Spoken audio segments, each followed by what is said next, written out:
साथियों, आपका स्वागत है लखनऊ स्टडी 2.0 में। आज का टॉपिक है हड़प्पा सभ्यता। हड़प्पा सभ्यता या सिंधु घाटी सभ्यता को इस नाम से इसलिए जाना जाता है क्योंकि इसके प्रमुख अवशेष हड़प्पा नामक स्थान से मिले हैं। इसके आरंभिक स्थलों में से अधिकांश सिंधु नदी के किनारे अवस्थित हैं। गार्डन चाइल्ड ने सिंधु सभ्यता को भारतीय उपमहाद्वीप में प्रथम नगरीय क्रांति कहा है। सर्वप्रथम चार्ल्स मैसन ने 1826 में हड़प्पा नामक स्थल पर एक प्राचीन सभ्यता के अवशेष मिलने की पुष्टि की थी। भारत के प्रागैतिहासिक स्थलों में खोज का कार्य भारतीय पुरातत्व एवं संरक्षण विभाग करता है।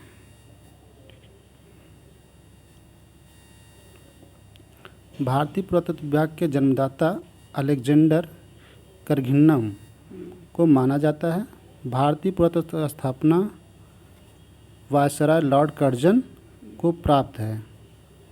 1981 में भारतीय पुरातत्व विभाग के महानिदेशक जॉन मार्शल ने तथा राय बहादुर साहनी ने 1981 में हड़प्पा सभ्यता को राखलदास बनर्जी ने 1922 में मोहनजोदड़ो की खुदाई कराई थी।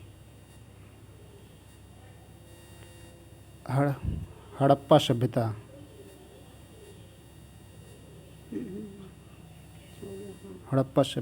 इस सभ्यता का सबसे उपयुक्त नाम हड़प्पा सभ्यता है क्योंकि सबसे पहले हड़प्पा सभ्यता की खोजा गया था। सिंधु सभ्यता हड़प्पा सभ्यता के प्रारंभिक स्थल सिंधु नदी के आसपास अधिकांश थे, अतः इसे सिंधु सभ्यता कहा गया, परंतु बाद में अन्य क्षेत्रों से भी स्थलों की खोज होने से अब इसका सर्वाधिक उपयुक्त नाम नहीं रहा गया।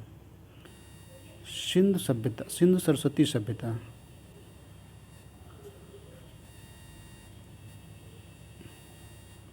हड़प्पा सभ्यता का मुख्य क्षेत्र सिंधु व गंगा के बीच स्थित था, इसलिए कुछ विद्वानों ने इसे सिंधु सभ्यता कहते हैं। कांस्य युगीन सभ्यता सिंधु वासियों ने प्रथम बार तांबे में टीन मिलाकर कांसा तैयार किया, अतः इसे कांस्य युगीन सभ्यता कहा जाता है।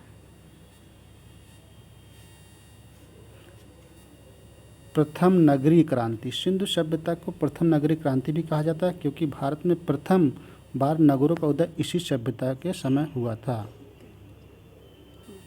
काल निर्धारण कार्बन डेटिंग C14 जैसे नवीन विश्लेषण पद्धति के द्वारा हड़प्पा सभ्यता की तिथि 25 ईस्वी से 1750 ईस्वी माना गया, जो सर्वाधिक मान्य कार्बन C14 तकनीकी के अनुसार सिंधु सभ्यता की 2350 से 1750 ईस्वी मानी गई थी।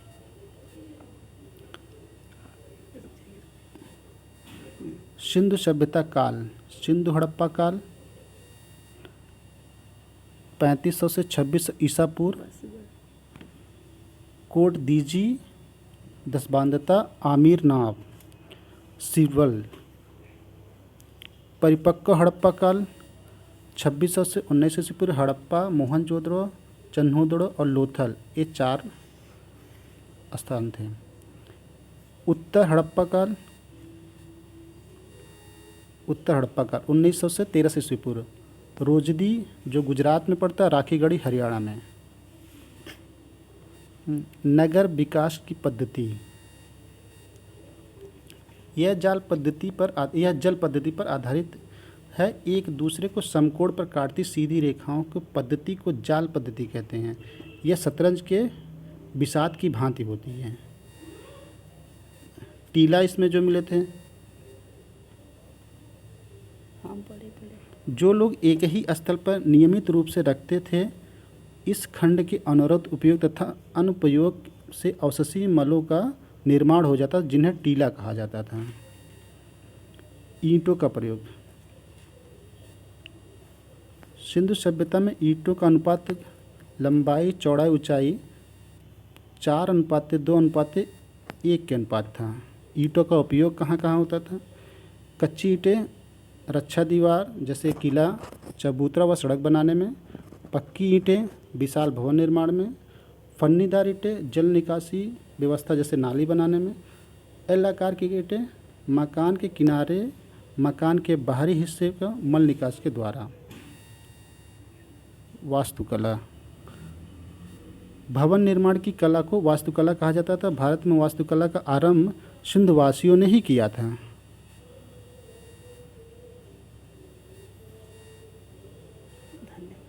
धन्यवाद।